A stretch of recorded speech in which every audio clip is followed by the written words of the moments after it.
দারিদ্রতা তোমার ঈমানকে নষ্ট করে দিতে পারে। দারিদ্রতা তোমাকে আমল থেকে গাফলতির মধ্যে ফেলে দিতে পারে। এজন্য তুমি দারিদ্রতা বিমোচনের জন্য চেষ্টা করে যাও, জানতার মেহনত করো। এই দারিদ্রতা দূর করার জন্য অবশ্যই তোমার রিজিক অন্বেষণ করতে হবে তোমাকে, তখনই আল্লাহ তাআলা তোমাকে দিবেন। আজ তুমি চেষ্টা করবে না, আল্লাহ তাআলা তোমাকে দিবেন এমন হবে না। আল্লাহ তাআলা দেওয়ার সুন্নাত রাখছেন মিডিয়া, অর্থাৎ মাধ্যম। আর এই মাধ্যমটা তুমি কর্মের মাধ্যমে অবশ্যই তোমার চেষ্টা করতে হবে, তখন আল্লাহ তাআলা দিবে। ওই জাতির পরিবর্তন ততক্ষণ পর্যন্ত দেয় না যতক্ষণ না পর্যন্ত ওই জাতির পরিবর্তন স্বয়ং নিজে চায়। আর আল্লাহর কাছে না চাইলে আল্লাহ তাআলা রাগ হন। মানুষের কাছে চাইলে মানুষ বিরক্তি বোধ করেন, মানুষ বেজার হয়ে যান, বারবার চাইলে রাগ হন, পরিচয় দিতে চান না। আর আল্লাহ তাআলার কাছে বারবার হানা দিলে, বারবার চাইলে আল্লাহ তাআলা খুশি হন। আল্লাহ তাআলা রাসূল হাদিসে, তিরমিজি শরীফের একটি হাদিসে আসছে, ইজা সাআলতা ফাসআলিল্লাহ ইজা ইসতাআনতা ফাস্তাইন বিল্লাহ। যা কিছু চাও একমাত্র আল্লাহর কাছে চাও। সাহাবা আজমাইন রাদিয়াল্লাহু আনহুমের কাইফিয়ত ছিল এমন যে তারা যদি চাইতেন তো আল্লাহ থেকে নেওয়ার ইখলাস নিয়েই চাইতেন। তাদের জুতা ফিতা ছিঁড়ে গেলেও সেই জুতার ফিতা আল্লাহর কাছে নামাজ পড়ে চাইতেন। চাওয়ার কত মাধ্যম আল্লাহ তাআলা দিয়ে দিচ্ছেন। এখন দেখতেছি এই চারিদিকে বর্ষা হচ্ছে, এই বর্ষার মধ্যেও দোয়া করলে চাইলে দিবে আল্লাহ।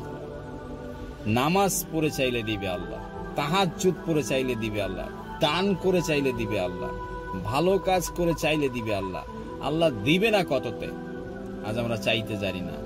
ভাই দোস্ত, এমনটা নয় জিন্দেগি। তোমার চাইতে হবে আর এই দারিদ্রতা বিমোচন করতে হবে।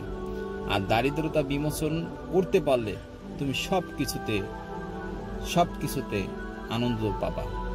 যেমন করে আজ আমরা মনে করি ইসলামটা বুঝি আমাদের আসছে, এই দারিদ্রতা মনে হয় ইসলাম। না না না, দারিদ্রতা ইসলাম নয়, দারিদ্রতা ইসলাম নয়। ইসলাম তো হ্যাঁ, গরিব ব্যক্তির হাতের মাধ্যমে ইসলাম আসছে। গরিব মানুষ আগে ইসলাম গ্রহণ করছে। এই বললে তোমাকে ইসলাম গ্রহণ করলেই যে তোমার দারিদ্রতা, গরিব থাকতে হবে এমন তো কথা না। কারণ ইসলামের হুকুমের ভিতর বড় বড় হুকুমগুলি দেখো তুমি লক্ষ্য করে, যে এগুলা বড় লোকের কাজ। হ্যাঁ, যাকাত আদায় করা এগুলো বড় লোকের কাজ, হজ করা এগুলো বড় লোকের কাজ। হ্যাঁ, আর গরিবের হচ্ছে রমজান শরীফে রোজা রাখা। আমরা দারিদ্র, রমজান শরীফে রোজা রাখা, হ্যাঁ, সালাত কায়েম করা। হ্যাঁ, তো এই যে ছোট আমরা গরিবের কাজ, এই রকমের যদি ভাগ বাটোয়ারা করে ইসলামকে চালাই, ইসলাম চলবে না। এই জন্য আসো ভাই, সবাই মিলে নিজের পরিবর্তন করার চেষ্টা করি, পরিবর্তন হই। আল্লাহ তাআলা আমাদের সকলকে তৌফিক দান করুক। আমি জানি আমার এই কথাগুলি সবার ভালো লাগবে না। কেন লাগবে না? কারণ ইসলামের কথা কেউ শুনতে চায় না। সবাই গান বাজনা ডিজে নিয়ে ব্যস্ত থাকে। আর ইসলামের কথা শুনতে গেলে দিলের ভিতরে নূর লাগে, আর এই নূর সবার কাছে থাকে না। ইসলামের আলো সবার কাছে থাকে না।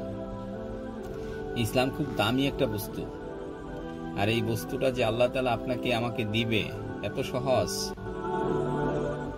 আরে আমি তো গোলাম, লিবাসের উপরে, ইসলামের উপরে চলতেছি, এটা সম্পূর্ণ আল্লাহ তাআলা দিয়েছেন বলে। আমার কোনো যোগ্যতাই নেই চলার।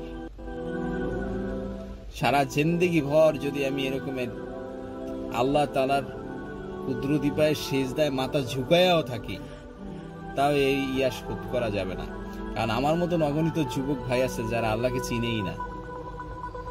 অনেক বেধর্মী আছে যারা আল্লাহর অস্তিত্বকে বুঝেই না। তো ভাই, সেক্ষেত্রে আমাকে আমার মতন যেই ভাইগুলি আছে ইসলামের বুঝ দিয়েছেন, শুকরিয়া তারা অবশ্যই বেশি বেশি করা উচিত। এই জন্য আসেন আমরা বেকার না হয়ে কমপক্ষে কিছু করার চেষ্টা করি। যেমন আজকে আমি আলেম হয়ে মসজিদে চাকরি করতাম, তো হঠাৎ করে মসজিদের চাকরি ছেড়ে দেই, কিন্তু এই বলে আমি বসে থাকি নাই। আমি একটা না একটা কাজ করে এই ড্রাইভিং শিখে আজ গাড়ি চালাই। আলহামদুলিল্লাহ ভালো গাড়ি চালাই। আজকে 15 বছর 10 বছর ধরে গাড়ি চালাচ্ছি। তো আলহামদুলিল্লাহ আল্লাহ তাআলা খাইরিয়াতের সাথে রাখছেন, কই আমি বেইজ্জতিমূলক তো কোনো আচরণ পাই না। তো এই জন্য বেকার ঘুরে লাভ নাই, কারণ বেকার হচ্ছে বেকার মস্তিষ্ক শয়তানের বাসস্থান।